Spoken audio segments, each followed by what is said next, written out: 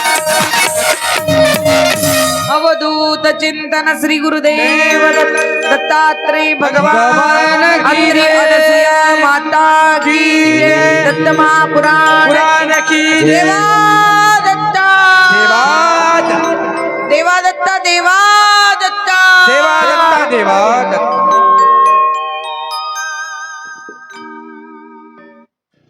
आयुराजाची पत्नी होती इंदुमती.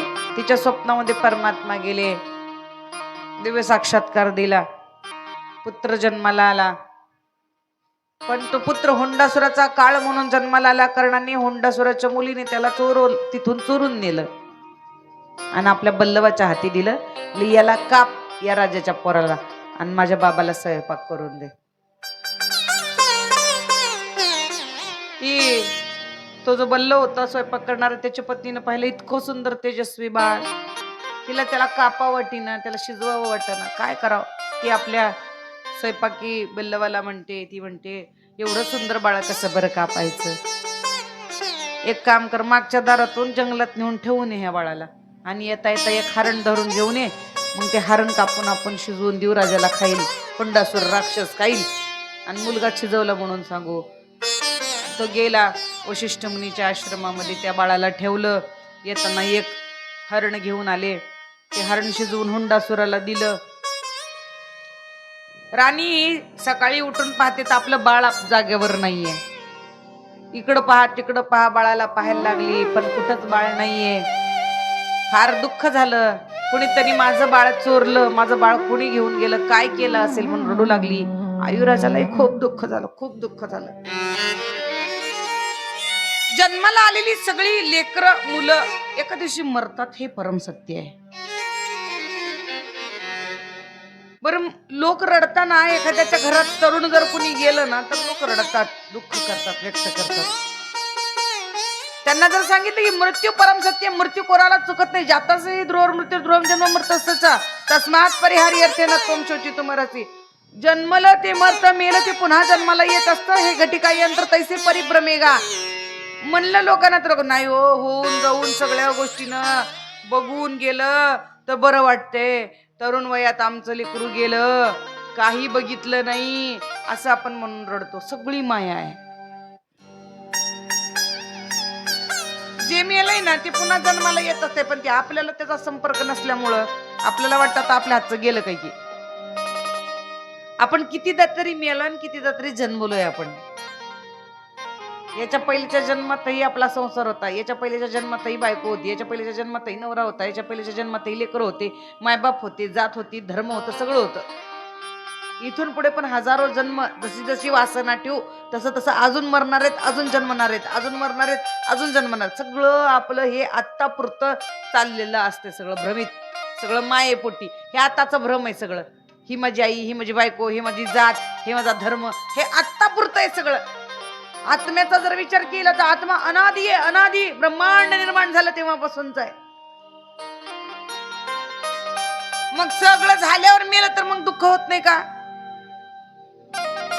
म्हणजे सगळं झालं समजा त्या माणसाचं आणि म्हातारं झालं मग मेल्यावर नाही हो, ती देवा घरचं मरण राहते, मग काही वाटणं. बघा, वय होऊन मेलं की मग काही वाटणं. कुणाचं वय झालं? शरीराचं झालं, आत्म्याचं थोडं झालं.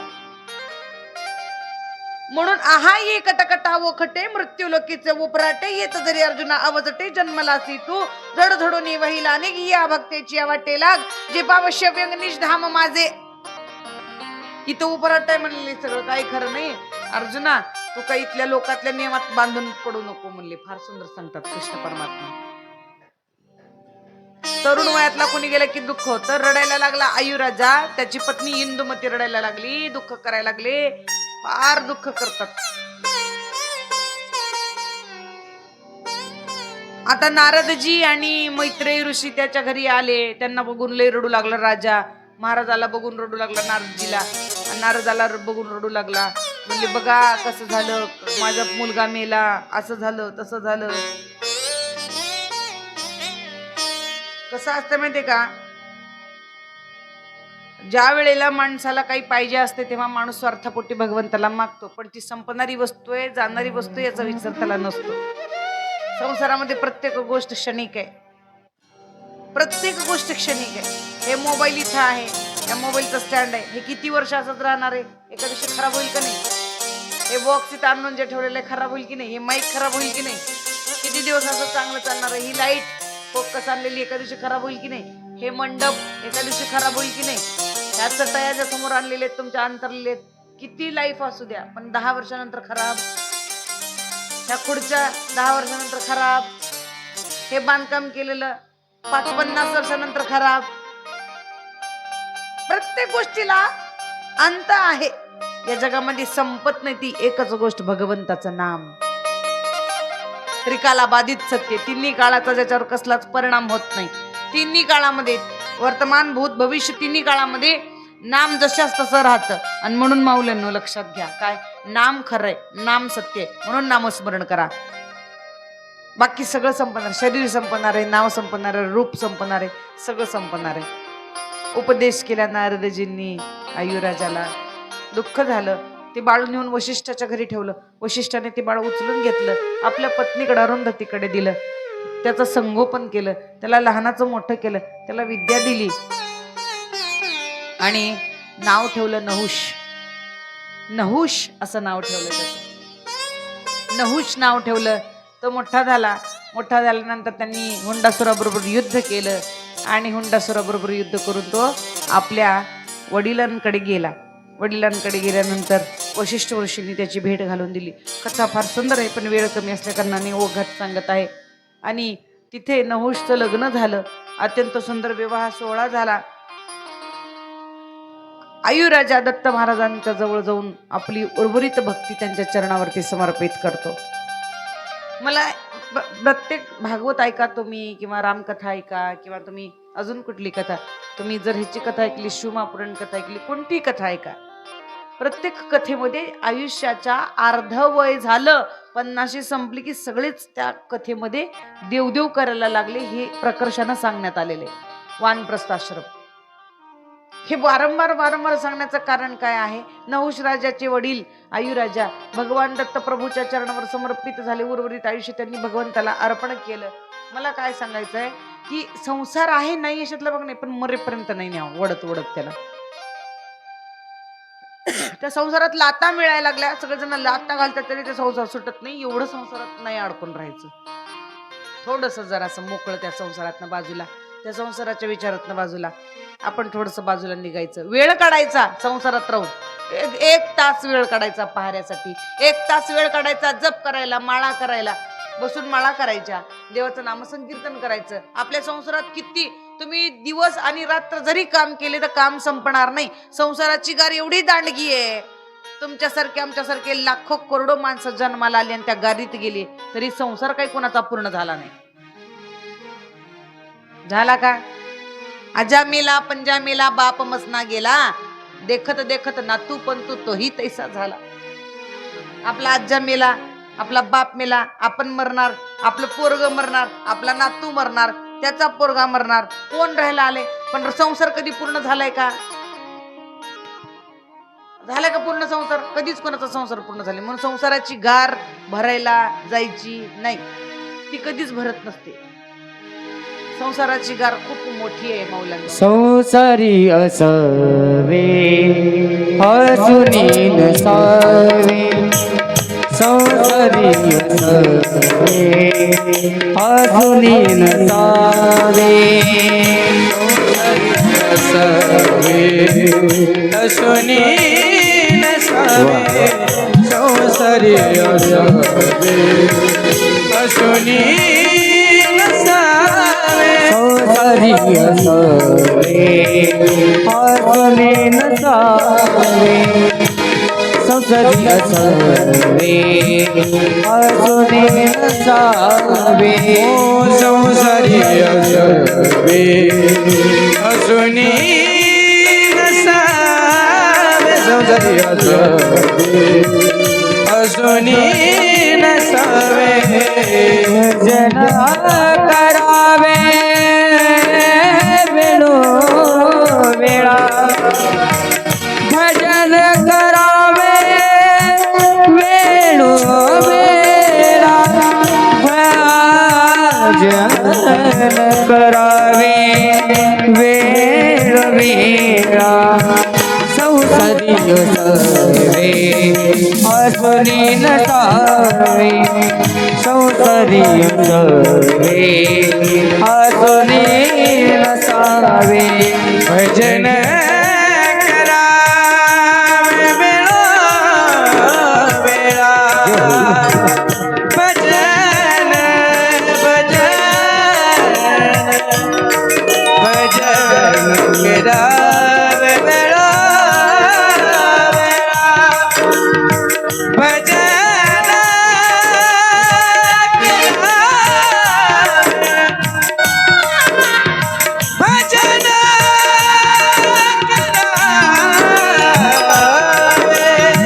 भजन करावे वेळो वेळा संसारी असावे असूनी नसावे संसारी असावे असूनी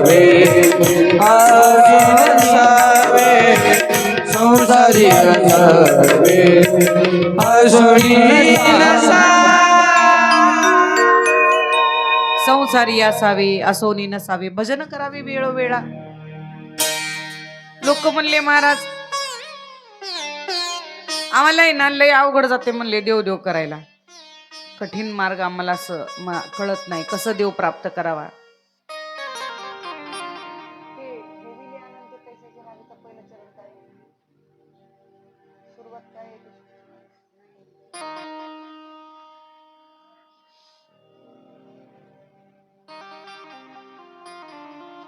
सुरुवात फार छान आहे त्याची पण नाही आठवते.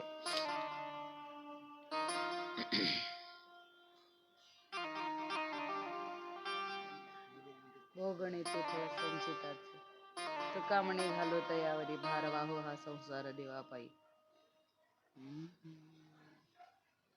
काय सुरुवात आहे अभंगाची. ठेविले अनंत तैसेच तैसेच राहावे किती असू द्यावे समाधान. पाठ करून घ्यायचे माझ्याकडून सोयीशी पाठ करून घ्यायची. लय अभ्यास केला परंतु काय झालं की आता ना म्हणजे मागचा व्याप लय वाढला. आता म्हातारपणाला असंच होतं तर वय झाल्यावर असंच होणार. तरी स्मरणशक्ती चांगली आहे बुद्धी फार छान आहे. भगवंतानी विसरलं तरी एक सेकंद भर इकडे तिकडं होतं बरोबर आठवत ते. धार देत राहायचं सारखं बुद्धीला. तलवारीला सारखं धार देत राहिले की तलवार अशी बरोबर राहते. उग म्यानीत घालून ठेवून दिलं की मध्ये पार जंग लागून जाते. पुन्हा म्यानीतून लवकर बाहेरच निघणार ती. सारखं घासत राहायला पाहिजे. त्याचा अभ्यास करत राहायला पाहिजे. सारखं अभ्यासाने ना सारखं अभ्यासाने काय होतं विस्मरण होत नाही. हेची थोर भक्ती आवडती देवा संकल्पावी माया संसाराची. मी काय सांगत होते की भक्ती करणं जड जाते आम्हाला देव देव करणं जड जाते म्हणले लोक तुकाराम महाराजांना. संकल्पावी माया संसाराची. संसारावरचं प्रेम कमी व्हावं. संकल्प निर्माण होऊ नये. विकल्प निर्माण होण्याचा प्रश्न नाही. संसाराविषयी प्रेम निर्माण होऊ नये. संसारावर आसक्ती संसारावर लई जीवला बसू नये. देवावर बसा. आम्हाला लई जड चालली म्हणली महाराज काय करावं. लेकरा बाळावर नका प्रेम करू. घरावर शेतावर प्रेम करू नका म्हणले की आम्हाला लई जड चालले. आमचं त्याच्यावरच प्रेम आहे म्हणले. आमच्या लेकरावर प्रेम आहे. आमच्या संसारावर प्रेम आहे. आमच्या घरादारावर प्रेम आहे. आमच्या संपत्तीवर पैशावर प्रेम आहे. आमच्या मानावर प्रेम आहे. आम्हाला याच्यावरच प्रेम आहे. तुम्ही म्हणते की संकल्पावी माया संसाराची माया संकल्पला येऊ नये. विकल्प निर्माण होण्याचा प्रश्नच नाही म्हणताय. आम्हाला जड जाते महाराज. सोप्प सांगा म्हणले काहीतरी सोप्प. तुकाराम महाराजांनी सोप्प सांगितलं. सोप्प सांगू का भक्ती. सोप्पी भक्ती सांगतो म्हणली ऐका. नाही का लेकरावरचं प्रेम कमी होत? लई लेकर लई आवडतात का तुम्हाला? होय म्हणली महाराज, आम्हाला आमचे लेकर लई, आम्हाला आमच्या लेकरासाठी जीव जरी द्यायचा वेळ आली तर आम्ही द्यायला तयार. आम्ही आमच्या लेकरावर, आमच्या घरावर, आमच्या संसारावर प्रेम करणारी लेकर आहेत, माणसं आहेत. त्याच्यामुळे आम्हाला ही तुमची भक्ती जमणार नाही. मग सोपी सांगतो म्हणली तुम्हाला, सोपी सांगतो. सोपी सांगा.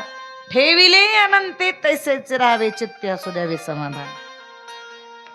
दुसरी भक्ती सांगितली सोपी. काय? नाही देवा तुम्हाला तुमच्या संसारावरचं प्रेम कमी करायचं नका करू, पण जितकं देवाना दिले तितक्यात समाधान म्हणा, हाव हाव करू नका, तरी सुद्धा भक्ती घडते म्हणली. जेवढं भगवंतांना दिले तेवढ्यातच काय करा? समाधान म्हणा. आणि हे कशानं शक्य आहे? हे नामस्मरणानं. 24 तास मला हे पाहिजे, मला ते पाहिजे, मला हे आणायचं होतं, मला ते आणायचं होतं, मला नवऱ्यानं हेच दिलं नाही, तेच दिलं नाही, अशी किरकिर करण्यापेक्षा सारखं देवा मला हे पाहिजे होतं पण मिळालं नाही, ठीक आहे आज नाही तर नाही उद्या देशील, म्हणून शांत घेऊन नामस्मरण जास्त केलं की ते वेळ निघून जाते, चिडचिड होत नाही माणसाला. टेन्शन घेण्यापेक्षा नामस्मरण केलं की आपोआप त्याच्यातून काय होतं. मला जीवनामध्ये असे प्रसंग येतात, कित्येकदा असा प्रसंग येतो की आता त्या प्रसंगाला काय होईल सांगता येत नाही, पण त्यावेळेला शांत आपल्या गुरुनं दिलेलं नामाचं चिंतन केलं की सगळी परिस्थिती स्थिर होत असते.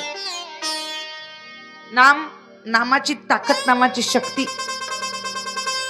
राग येत नाही अशातला भाग नाही, टेन्शन येत नाही तशातला भाग नाही, चिंता काळजी वाटत नाही अशातला भाग नाही, काळजी वाटते पण नामस्मरणाने ती वेळ निघून जाते.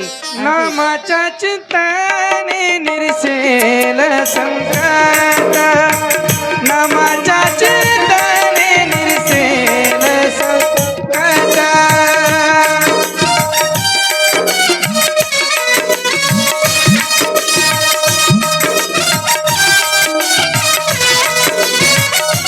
ओ दराल दुर्गट भवशी तू, दराल दुर्गट भवशी तू. नामाच्या चिंतने निरसेल संकट, नामाच्या चिंतने निरसेल संकट. दराल दुर्गट भवशी तू, दराल वशी तू.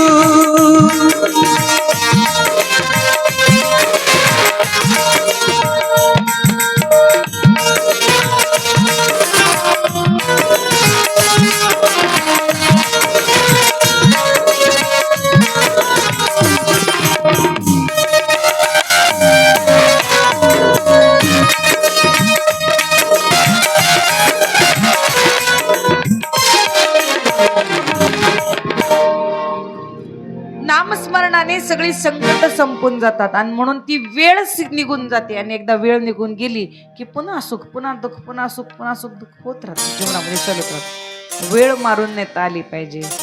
आणि म्हणून नामसंकीर्तन जीवनामध्ये फार महत्वाचं आहे माऊल्यांना. आयुराजाची कथा संपली. आता श्री गुरुला दीपक म्हणू लागला की किती सुंदर आहे दत्त कथा, किती जरी ऐकली तृप्तीची ढेकर मात्र येत नाही म्हणले ही कथा ऐकताना. दत्त महाराजांची कथा ऐकत असताना किती जरी कथा ऐकली तृप्त होतच नाही, अजून ऐकावं वाटते, अजून ऐकावं वाटते. काय सुंदर कथा आहे.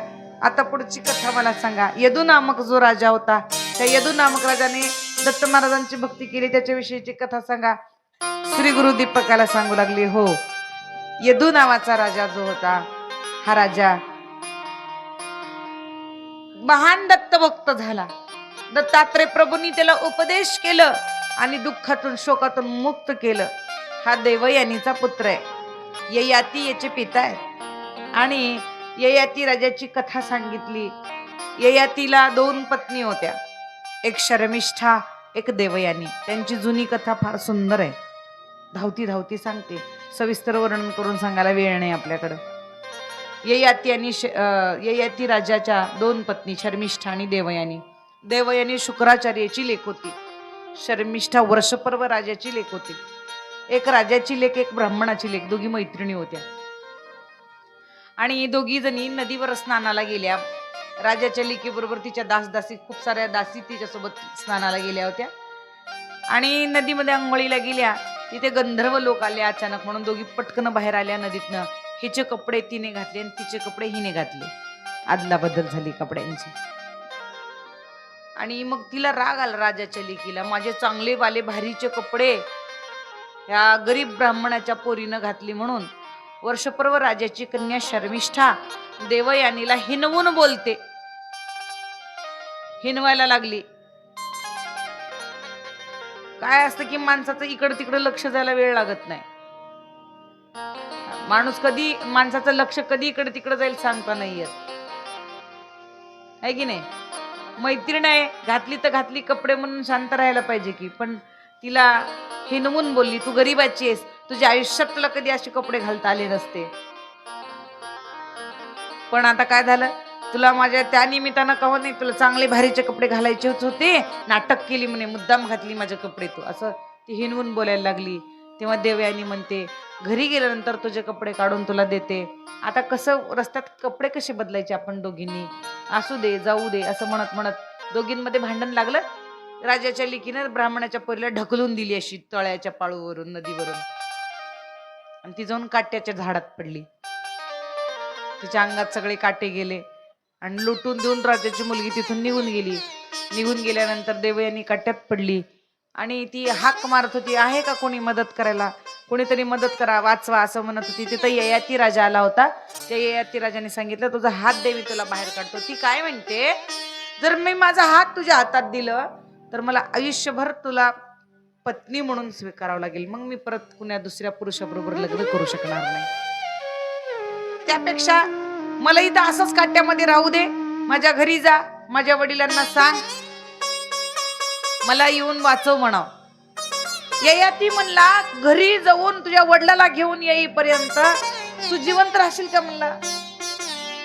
आणि इथे जर काही हिंस्र पशु पक्षी आले आणि तुला खाल्ले, माझा पुरुषार्थ एवढा मोठा असून मी पुरुष आहे, राजा आहे, माझं कर्तव्य आहे वाचवून एका स्त्रीला, संकटात असलेल्या स्त्रीला वाचवून माझं कर्तव्य आहे. तुला सोडून मी जाऊ शकत नाही. देवयानी म्हणली, मग मी माझा हात तुला देऊ शकत नाही, कारण मी ब्राह्मण आहे, तू क्षत्रिय आहेस, राजा आहेस, आणि माझा हात जर मी तुला दिलं तर ते हात तुला आयुष्यभर धराल. राजा म्हणाला, मी तुझ्याशी लग्न करायला तयार आहे, तुझा जीव जर वाचत असेल मी लग्न केल्याने तर मी वाचवायला तयार आहे, मी लग्नही करायला तयार आहे. माझ्यासाठी तुझ्याशी लग्न करणं महत्वाचं नाहीये, तुला वाचवणं महत्वाचं आहे, तुझं जीव वाचवणं महत्वाचं आहे. देवयानी, मी तुला शब्द देतो, मी तुझ्याशी लग्न करेल, तुझा हात दे. देवयानीने हात दिलं, काट्यातनं तिला बाहेर काढलं, तिला सोबत घेऊन शुक्राचार्याच्या घरी गेले. घडलेली सगळी हकीकत सांगितली. शुक्राचार्य म्हणाले, जे प्रारब्धात लिहिलेले ते चुकत नाही, मी लग्न लावून देतो तुमचं. सुंदर शुक्राचार्यांनी लग्न लावून दिलं मुलीचं ययाती राजा बरोबर. ययाती राजा बरोबर लग्न लावून दिलं. लग्न लावून दिल्यानंतर आता एकुलती एक लेक होती. आता त्या एकुलत्या एक लेकीचं लग्न झालं. लग्न झाल्यानंतर काय द्याव हुंड्यात म्हणून बापानी लेकीला विचारलं, बाळा तुला काय देऊ, तुला काय देऊ सांग म्हणाल्यानंतर देवयानी काय म्हणाली, नीट ऐका जरा, डोळे उघडून झोपू नका, इकडे बघा माझ्याकडे, कथा फार सुंदर आहे. किती छान मागणं मागितलं बघा देवयानीनं. ते म्हणते, बाबा माझं लग्न राजा बरोबर झालेलं आहे, म्हणते मला काय मागायची गरज नाही, खूप श्रीमंत नवरा मला मिळालेला आहे, मला तुमच्या घरून काही पाहिजे नाही. आणि जर समजा तुम्हाला द्यायचाच असेल तर ती जी माझी मैत्रीण आहे ना, जिनं मला काट्यात ढकलली होती, ती माझ्या घरात रोज दासी म्हणून काम केली पाहिजे, असं काहीतरी करा. सामर्थ्य कसं असतं बघा. एखाद्या बाईच्या डोक्यात गोष्ट बसली ना, स्त्रिया लवकर चिडत नाही, त्या चिडल्या ना की मग नाही काटाच निघत असतो. ती जी मैत्रीण माझी मला काट्यात ढकलली होती आणि मला माझ्या नवऱ्याने येऊन वाचवलं ना, ती माझ्या घरात दासी म्हणून काम केली पाहिजे. शुक्राचार्य म्हणले, मागून पोरीनं मागितली तर ही गोष्ट मागितली, बाकी काहीच मागितली नाही, आता पोरीला द्यावंच लागेल. म्हणून शुक्राचार्य गेले वर्षपर्व राजाच्या दरबारात. हातामध्ये कमंडलूतलं पाणी घेतलं. म्हणले, राजा तुझी पोरगी आणून माझ्या पायावर आत्ताच्या आत्ता टाक दासी म्हणून, नाहीतर आत्ताच्या आत्ता श्राप देतो, तुझं सगळं राज्य जळून भस्म होईल. वर्षपर्व राजा घाबरला, पाय पकडले, मुलीकडे गेला. मुलीला विचारलं, तू काय कांड करून ठेवलीस पोरी? पोरीनं सर्व हकीकत सांगितली. आता म्हणली, संकट राज्यावर आले, तू केलीस, मग प्रजेला भोगावं लागल, मला भोगावं लागल, माझ्या पुत्रांना भोगावं लागल, हे संकट तूच सारायचं. ती म्हणली, सारते बाबा, टेन्शन घेऊ नका. बाहेर आली, दरबारात येऊन ती म्हणते, शुक्राचार्यांना, मी चुकले तर मला सजा द्या ना. माझ्या आई वडिलांना, माझ्या राज्यातल्या लोकांना का सजा देताय, शिक्षा देताय? तुम्ही शुक्राचार्य आहात, दैत्य गुरु आहात, हे शोभतंय का तुम्हाला? म्हणली, चल मग माझ्या पोरी बरोबर तिची दासी होऊन तिच्या घरात राहा. ती म्हणली, का नाही येणार? नक्की येणार म्हणली, तिच्या घरात दासी होऊन राहते म्हणली. पण मला एक सांगा म्हणाली, की तिच्या घरात मी जर दासी होऊन राहिले, आम्ही दोघी मैत्रिणी आहेत, तिचा नवरा आहे, आणि मैत्रिणीच्या घरी मी जर समजा आयुष्यभर दासी होऊन राहिले तिथं, तर लोक माझ्या चरित्रावर नाव ठेवतील. त्याच्यापेक्षा एक काम करा, काय, ययाती बरोबर माझं लग्न लावून द्या. आयुष्यभर ययाती आणि देवयानी जे सांगतील ते मी ऐकल. ते मान्य केलं शुक्राचार्यांनी. एखाद्या स्त्रीला अविवाहित असताना, लग्न झालेलं नसताना, तरुण वयातल्या मुलीला कोणाच्याही घरी राहण्याची परमिशन शास्त्र देत नाही. आणि म्हणून आपल्या लग्नायोग्य झालेल्या मुलींना येड्यासारखं मामाच्या घरी, आत्याच्या घरी नाही पाठवायचं. पाठवलं तर कार्यक्रमापुरतं न्यायचं, सोबत न्यायचं आणि सोबत आणायचं. हा नियम आहे, हा धर्म आहे. आणि हा धर्म, हा शास्त्र, ती शर्मिष्ठा दैत्यगुरु शुक्राचार्याला सांगते. शुक्राचार्य म्हणले, बरोबर आहे, नियमाच्या बाहेर होईल हे. एक तरुण वयातली मुलगी अशी नाही पाठवता येत कोणाच्याही घरी. तिला दासी म्हणून जर मला ठेवायचं असेल आयुष्यभर, तर मग माझं लग्न लावून त्या ह्याच्या बरोबर, ययाती बरोबर, तर मी दासी म्हणून मी तुमच्या मुलीच्या हाताखाली राहील. ठीक आहे म्हणे, ठीक आहे म्हणे. नंतर घरी आले आणि मुलीच्या समोर तो प्रस्ताव ठेवला, की तिला असं नाही आपल्याला दासी करता येणार, कारण ती तरुण वयातली आहे, लग्नायोग्य झालेली आहे, आणि शास्त्र याची मान्यता देत नाही, धर्म याची मान्यता देत नाही, अधर्माने आपण वागू शकत नाही. मग काय करायचं? देवयानी म्हणली, मग तर लयच चांगलं झालं की बाबा, म्हणली, हिला फक्त नावाला कुंकू लावणार म्हणली माझ्या नवऱ्याचं, पण हिला माझ्या नवऱ्याची बायको होण्याचा कसलाच अधिकार देणार नाही बाबा. लावा म्हणली माझ्या नवऱ्याचं तिच्या बरोबर लग्न लावलं. आणि ययातीला सांगितली की हिच्यामुळं मला हे अडचण आली होती, म्हणून ययाती राजाला सांगितली, ही फक्त हिच्या बरोबर लग्न झालंय, माझी इच्छा पूर्ण करण्यासाठी तुझ्या सोबत लग्न केलास, हिला पत्नीचा कोणताच अधिकार द्यायचं नाही, असं तिने सांगितलं. ती म्हणली, ठीक आहे, ठीक आहे म्हणले. लग्न लागलं, म्हणायला लागलं. देवयानीनं राज्यात गेल्यानंतर आपलं गाव सोडून काही दूर अंतरावर निर्जन वनामध्ये, अरण्यामध्ये तिला एक सुंदर घर बांधून दिलं छोटस, आणि त्या घरात नेऊन ठेवलं. आणि तिला जेव्हा जेव्हा राग यायचा तेव्हा तेव्हा काम करायला हिला बोलवायची, घरात झाडून काढायला, फरशी पुसायला, असले काम करायला बोलवायची तिला. चौथी मत्सर. राजाचं लक्ष नव्हतं. 18 वर्ष झाली लग्नाला. किती वर्ष झाले? 18 वर्ष झाले. 18 वर्षानंतर राजा एका दिवशी फिरत फिरत, सहज फिरत फिरत, त्याला माहिती नव्हतं की ती त्या ठिकाणी राहते म्हणून, दुसरी बायको त्या ठिकाणी राहते, माहिती नव्हतं राजाला. राजा सहज फिरत फिरत तिकडे गेला, तर तिथं ती तलवार खेळत होती. एक क्षत्रिय घरात जन्मालेली स्त्री शस्त्रावर प्रेम करणारी असते, शस्त्र आवडत असतात. आणि ती तलवार, राजा लांबून तिला पाहतो की इतकं सुंदर कोण तलवार चालवते बाबा. राजा एका झाडाच्या मागे थांबून बघला. अप्रतिम सौंदर्य तिचं पाहिलं. सुंदर होती राजाची कन्या, पण ययातीची कधी नजरच पडली नव्हती. ययातीला तिला बघून इतकं आश्चर्य वाटलं, इतकी सुंदर स्त्री कोण असेल बाबा ही. आणि ययाती जवळ गेला आणि विचारला, कोण आहेस तू? ती हसली ययातीला बघून, म्हणली, तुझी पत्नी आहे. तू तुझ्या लग्नामध्ये ज्या दुसऱ्या स्त्री बरोबर लग्न केला होतास, तुझ्या पत्नीची इच्छा पूर्ण करण्यासाठी तू मला दासी म्हणून इथं आणून ठेवला होतास. मागचे 18 वर्ष झाले मी या कैदेत आहे. इथं तुझ्या पत्नीनं मला कैद करून ठेवलेली आहे, आणि म्हणून मी इथं राहते. ययातीला वाईट वाटलं. 18 वर्ष एकाच ठिकाणी कैदेत राहिली ही. जेव्हा माझ्या पत्नीने इच्छा असली तेव्हाच हिला बाहेर काढली. ठीक आहे, मैत्रिणीच्या भांडणामध्ये होतं कधी कधी, केस धरून धरून मारून घेतात पोरी शाळेत, केस लोचून घेतात, एकमेकींच्या केस ओढून घेतात. चिमट्या काढतात. मैत्रिणीचं भांडण होतं. पोरी जरा चिडक्या असतात ते एकमेकीला भांडून घेतात लगेच. तसं झालं असेल या दोघीचं. पण एवढी मोठी सजा द्यायची का कुठं? 18 वर्ष तिचं लग्न होऊन या कैदीत तिला ठेवली माझ्या बायकोनं. हे काही ठीक नाही. दया निर्माण झाली. आणि त्यापेक्षा जास्त महत्वाचं तिचं क्षत्रिय धर्म, तिचं ते युद्ध करण्याची कौशल्य तिला त्या राजाला फार भाळलं मनाला. राजा क्षत्रिय होता, शर्मिष्ठा क्षत्रिय होती, देवयानीच ब्राह्मण होती. शेवटी जातीचं जातीला वडतच किती केलं तरी. त्याच्यामुळे देवयानी आवडली. आणि मग देवयानीला माहिती होऊ देता शर्मिष्ठे बरोबर त्यांनी काय आपला संसार सुरुवात केला. तिला भेटायचं जाऊन. आणि अशी करून तिला 3 मुलं झाली. पहिल्या बायकोला 2 मुलं होते, यदू आणि तुर्वसू. 2 मुलं होते पहिल्या पत्नीला देवयानीला.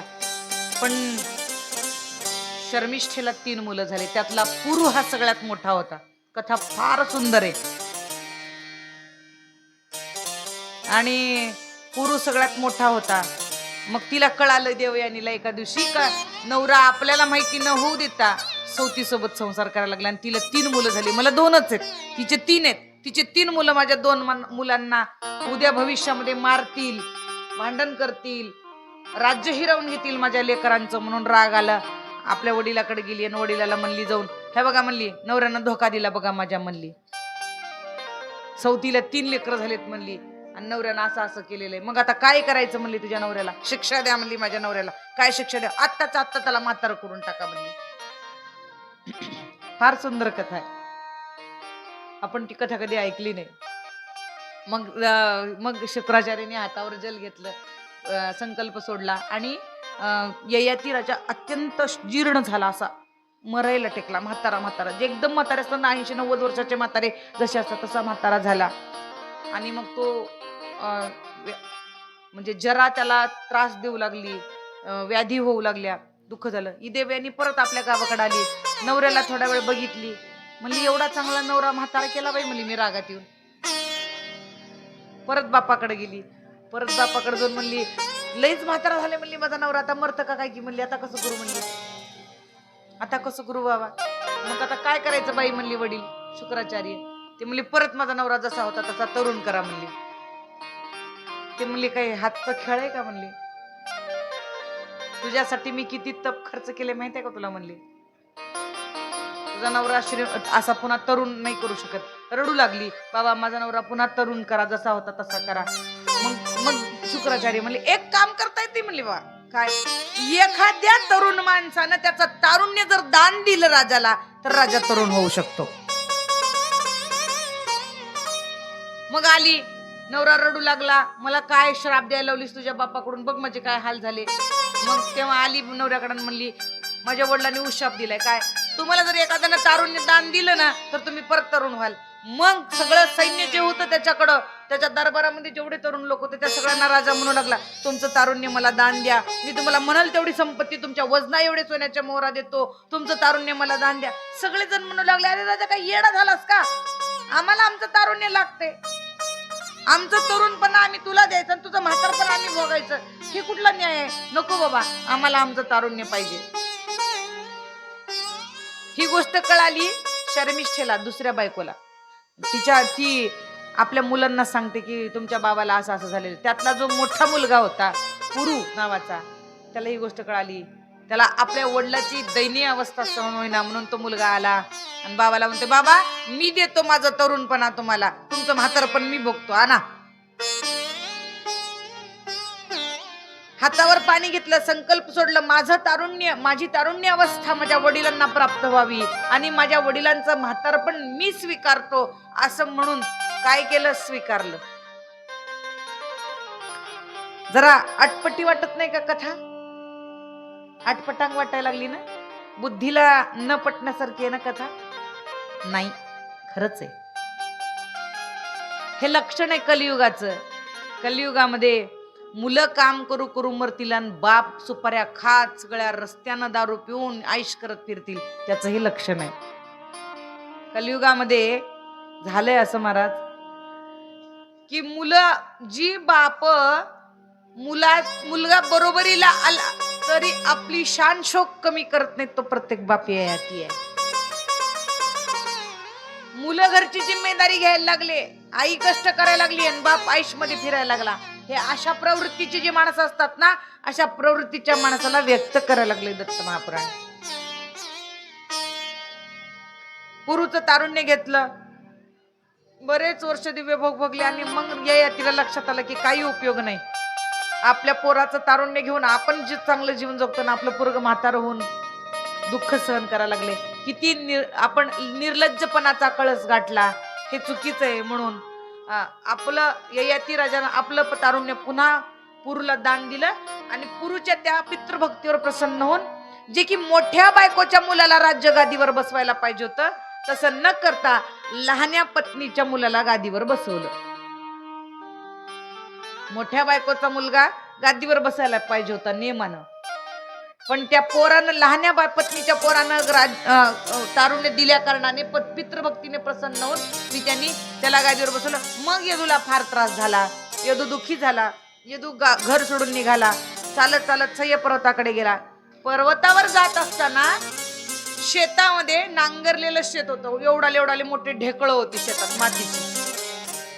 मातीच्या ढेकळामध्ये शुभ्र पांढर शरीर असलेले गोरे पान असे एक साधू, एक महात्मा झोपलेले होते दिगंबर अवस्थेमध्ये. मस्त झोपी गेले ते शांत. यदू म्हणला जवळ जाऊन, कोण असेल बाबा हे एवढं त्याचं तेज, त्याच्या शरीराचं इतकं सुंदर माणूस कोण असेल बाबा, हे किती सुंदर आहे, कोण महात्मा आहे, कोण साधू आहे. आणि एवढ्या ढेकळात खाली आतरण नाही, खाली काही आतरलेलं नाही, काही नाही, निवांत झोपी गेले. कोण आहेत म्हणून हलवून उठवलं. कोण आहेत तुम्ही? डोळे उघडले आणि बघितले. ते म्हणले मी दत्त आहे म्हणले. कोण आहेत तुम्ही? ते म्हणले मी दत्त आहे. लोक मला आत्री नंदन म्हणतात, मी आत्री अनुसयेचा पुत्र असं म्हणतात बाबा, मला दत्त म्हणून ओळखतात म्हणले लोक, मला माझं नाव दत्त ठेवले म्हणले लोकांनी. तसा मी आनंद स्वरूप आहे, माझं नाव बिव काही नाही आहे, पण लोक म्हणतात म्हणले मला दत्त, आत्री अनुसयेचा पुत्र म्हणतात म्हणले. साक्षात दत्त पुढं झोपलेले आहेत आणि त्या दत्त प्रभूला बघितल्या बरोबर साष्टांग दंडवत चरणावरती घातलं. यदुराजांनी वंदन केलं. प्रभू क्षमा करा, मी आपल्याला ओळखू शकलो नाही. काय दिव्य अवस्था आहे म्हणली तुमची, दिगंबर अवस्थेत आहेत, चिमुटभर कपडा अंगावर नाही, तुमच्या ढेकळात आराम झोपी गेलात. तुम्हाला हे ढेकळ वृत्त झालेत का? दत्त महाराज म्हणले नाही वृत्त ते. म्हणले मला मखमलची गादी आहे म्हणले, वरी मखमलची चादर आतरलेली आहे, जगातला सगळ्यात सुंदर पलंग मला झोपायलाय, तखत झोपायलाय, तरी त्याच्यावर मला झोप येईना आणि तुम्ही ढेकळात आनंदात झोपलात. हे कसं शक्य आहे? ही अवस्था तुम्हाला कशाने प्राप्त झाली? मग मात्र असं म्हणाल्यानंतर दत्त महाराज हसले. म्हणले यदू बस. यदूला समोर बसून घेतलं आणि यदूला समोर बसून म्हणले मी 24 गुरु केले. किती गुरु केले? 24 गुरु केले. त्या 24 गुरूंनी मला ही अवस्था प्राप्त करून दिली. गुरु तर एकच राहतात, तुम्ही 24 कस काय केले? दत्त महाराज म्हणतात या जगात शिकण्यासारखी कुठलीही गोष्ट डोळ्यासमोर आली आणि तिच्याकडून काही शिकायला मिळालं की ते काय आहे? गुरुच आहे आपल्यासाठी. कोणाकोणाला 24 गुरु केलं तुम्ही? त्यांनी सांगितलं पृथ्वी, जल, वायू, अग्नी, आकाश, सूर्य, चंद्रमा, समुद्र, अजगर, कपोत, पतंग,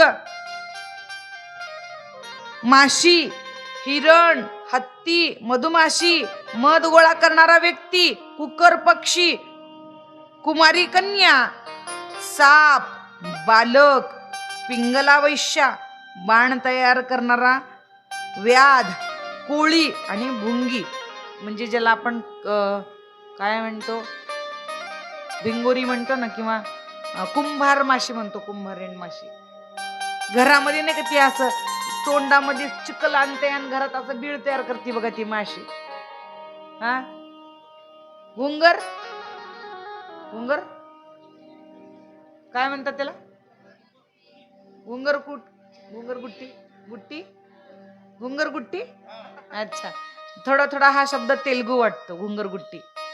तुमच्याकडे तेलंगणा जवळ आहे ना, परिणाम त्याचा. घुंगरगुट्टीला मराठीमध्ये कुंभारिण माशी म्हणतात.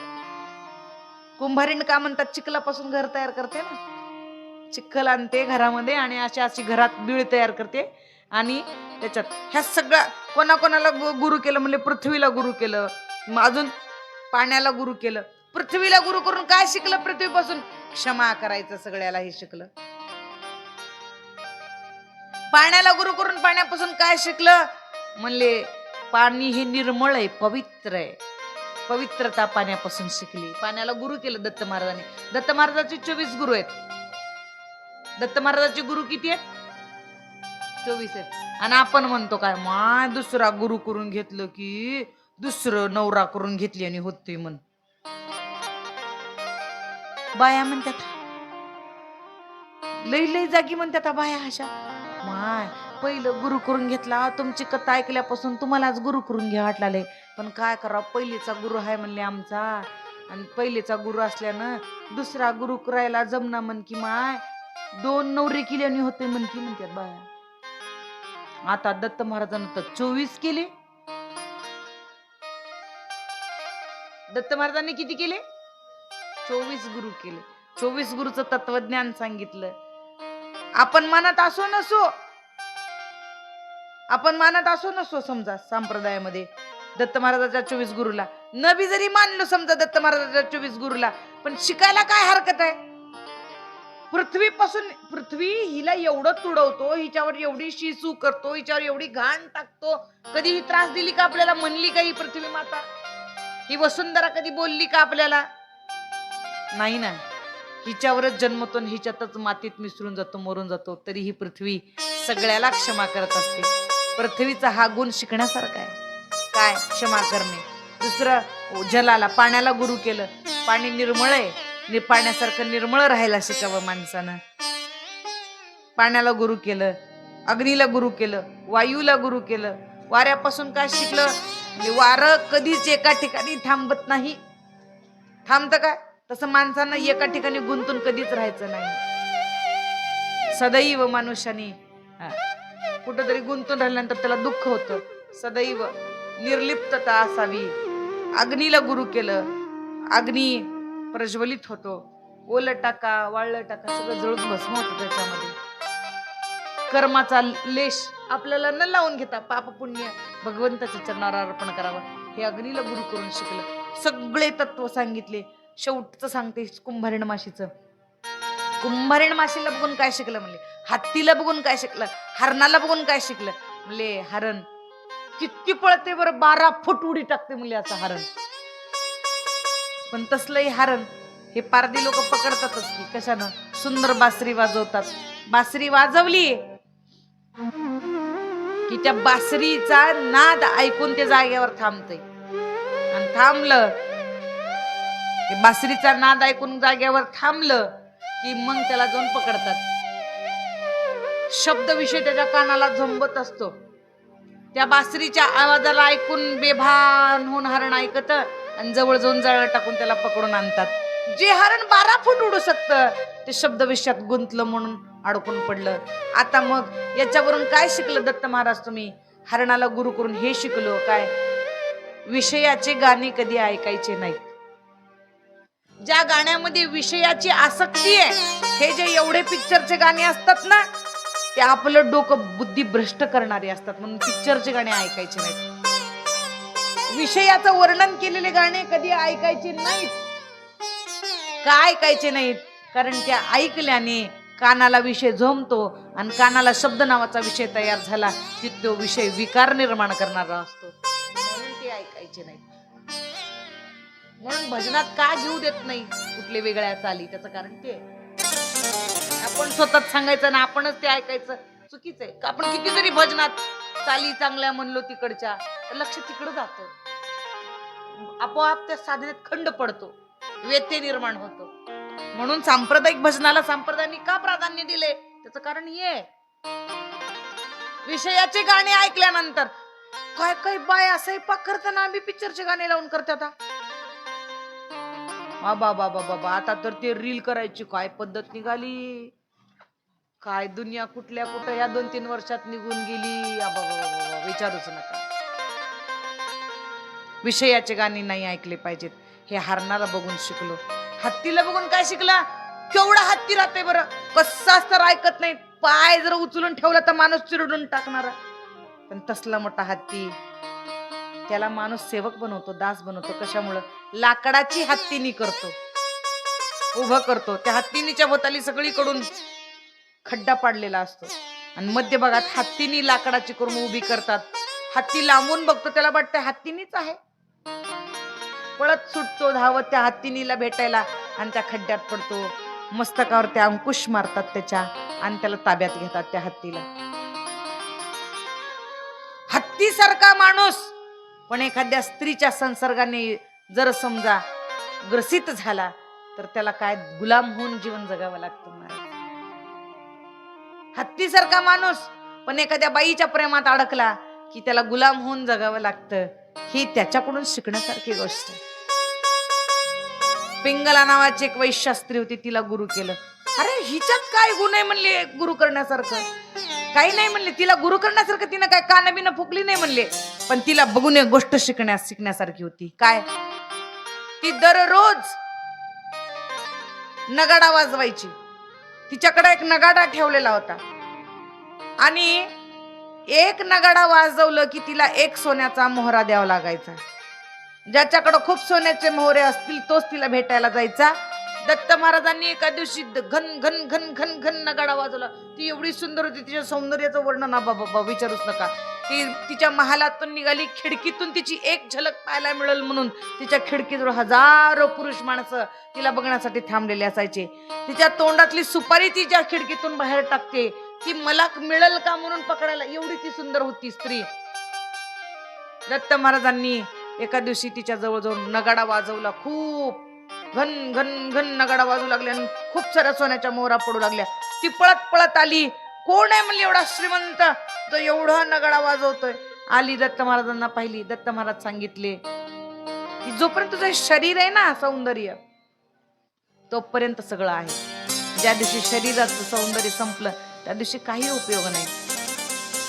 तिच्या जीवनामध्ये असा प्रसंग आला, ती म्हातारी झाली आणि एका दिवशी असा वेळ आला जिच्याकडे लाईन लागत होती तिच्याकडं कोणी बघना. आज ती फार दुःखी झाली, रडू लागली म्हातारपणाला. म्हातारपण किती वाईट आहे, किती त्रासदायक आहे का जीव. किती रडू लागली. तिने ठरवलं काय, तारुण्य आहे तोपर्यंत हे सगळं आहे, तारुण्य संपलं की सगळा विषय संपला, काही खरं नाही. तिने ठरवलं मनाशी काय, आता भक्ती करायची, केलेले कर्म जाळायचे. तिला बघून हे शिकलो काय, तारुण्याचं मद मानायचं नाही. तारुण्यामध्ये माणसाकडून अपराध घडतात, अन्याय घडतात. आणि म्हणून तुकोबर एक गोष्ट सांगतात, तरुणाच्या मंदे न मानी कोणाशी, सदा मुसमुशी धुळी जैसा, आठवणी वेठोनी बांधला मुंडासा, फिरतसे मैसा जनामधी, हाती दीड पान वरती करीतो मान, नाही सन्मान भलियासी. फार सुंदर अभंग आहे. तरुणाच्या मंदे न मानी कोणाशी, कोणाचं मानत नाही. तरुणाचं मद आहे, त्या मदामध्ये कोणाचंच मानत नाही. म्हणून म्हातारपणाला सगळं संपून जाणार आहे. असं सगळे गुरु केले आणि या सगळ्यांकडून एक एक गुण शिकला. मला ही अवस्था प्राप्त झाली. यदूला अत्यंत मोलाचा उपदेश केला. यदूने तो उपदेश प्राप्त केला. महान दत्त भक्त झाला. दत्त भक्ताच्या यादीमध्ये यदुराजाचं सुद्धा नाव आलेलं आहे. अशी सुंदर कथा दीपकांनी गुरु सांगितली आणि इथे हा ग्रंथ समाप्त होतो. हा ग्रंथ इथे समाप्त झाला. यदुराजाची कथा सांगून श्री गुरु दीपकास म्हणाले, अशी ही सुंदर दत्त भक्ती केल्याने जीवनामध्ये आनंदाची प्राप्ती होते, निर्गुण परमतत्वाची प्राप्ती होते. आणि म्हणून आपण सर्वजण गेल्या 7 दिवसात महान दत्त भक्ती करत आहात. अत्यंत सुंदर आपल्या गावाच्या वतीने या कथेचं आयोजन केलं, आम्हाला निमंत्रित केलं. मागच्या 7 दिवसात तुमच्या सानिध्यात बसून सुंदर कथा आम्ही पण ऐकली, आनंद घेतला कथेचा. हा खेळ नव्हे एकट्याचा, या न्यायाप्रमाणे सुंदर आपण सगळेजण शांत बसून कथा ऐकला. त्यामुळे या व्यासपीठावरून आपल्या सगळ्यांना खूप आशीर्वाद.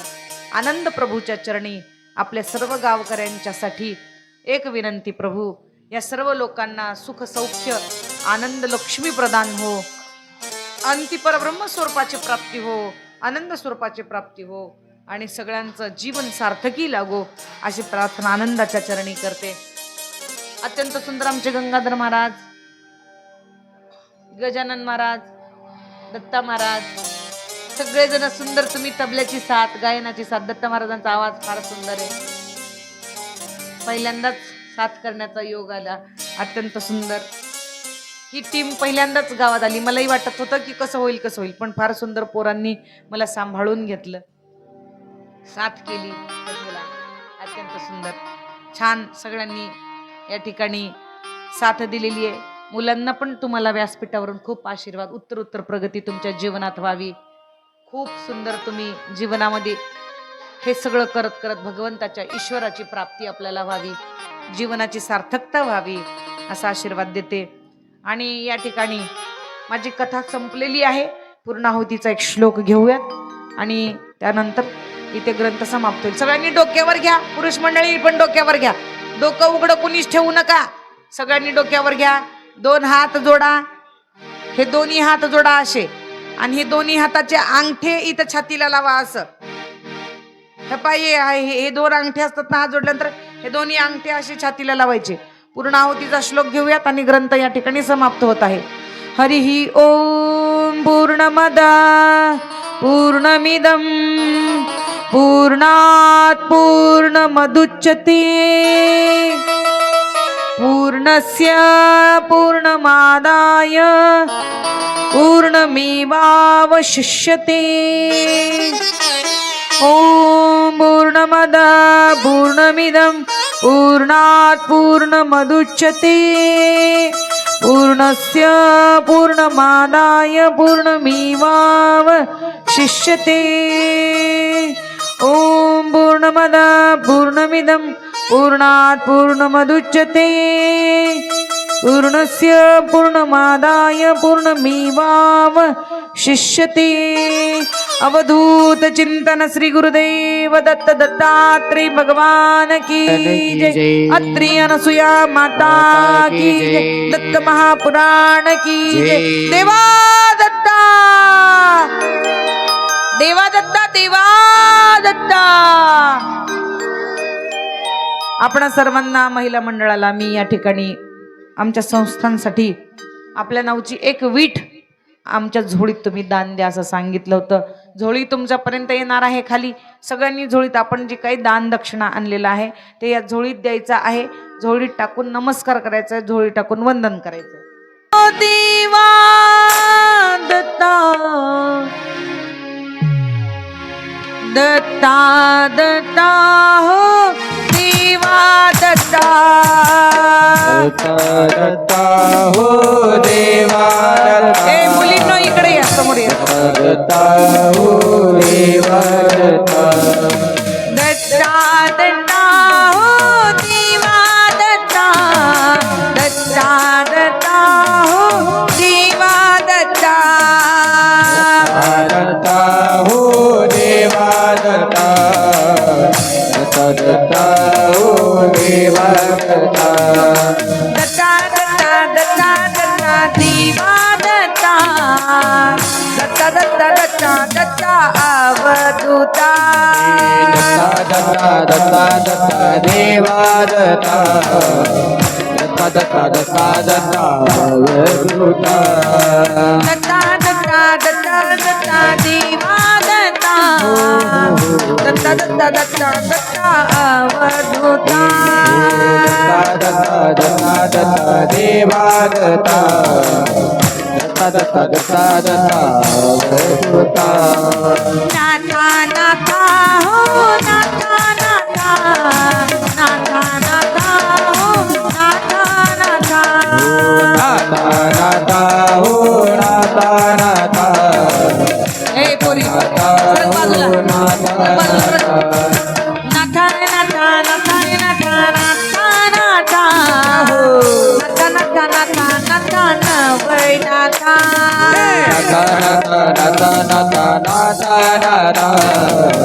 नाथा नाथा नाथा नाथा नाथा. नाथा नाथा नाथा नाथा नाथा नाथा. नाथा नाथा नाथा नाथा नवै नाथा. नाथा नाथा नाथा नाथा नाथा नाथा. नाथा नाथा नाथा नाथा नाथा. रामा रामा रामा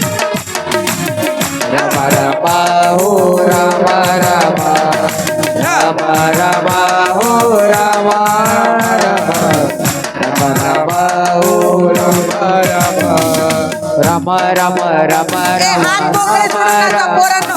हात सोडा बाजूला. राम राम हातात राम हात जय धरू श्री नका. राम मोकळं नका, मोकळं.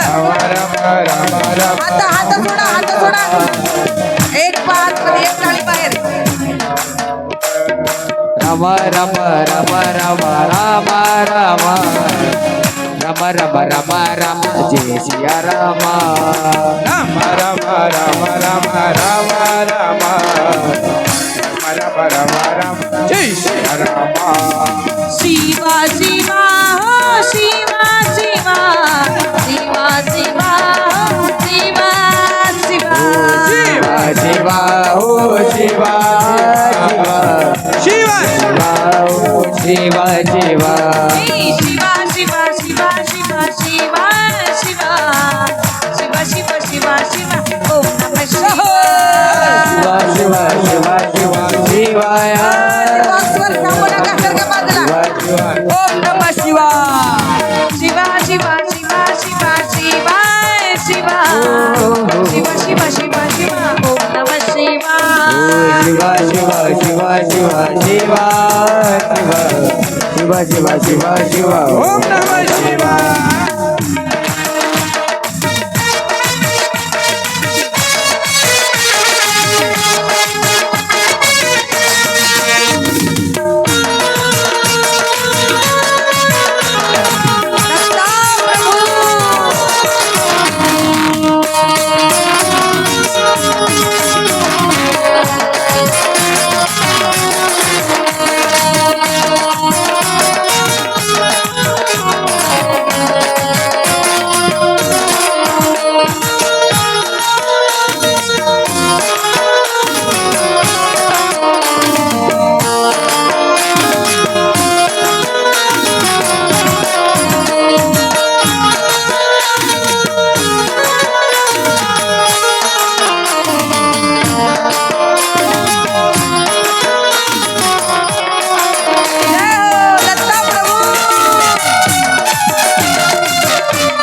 दत्ता दत्ता सगळ्यांनी उठून उभे राहा उभे राहा. दत्ता हो देवा दत्ता दत्ता दत्ता हो देवा दत्ता दत्ता हो देवा हात वर सगळ्यांचे हात वर दत्ता दत्ता दत्ता दत्ता देवा दत्ता दत्ता दत्ता दत्ता दत्ता अवधूता दत्ता दत्ता दत्ता दत्ता देवा दत्ता दत्ता दत्ता दत्ता अवधूता दत्ता दत्ता दत्ता दत्ता देवा दत्ता दत्ता दत्ता दत्ता दत्ता अवधूता दत्ता दत्ता दत्ता दत्ता देवा दत्ता दत्ता दत्ता दत्ता दत्ता अवधूता अवधूता अवधूता अवधूता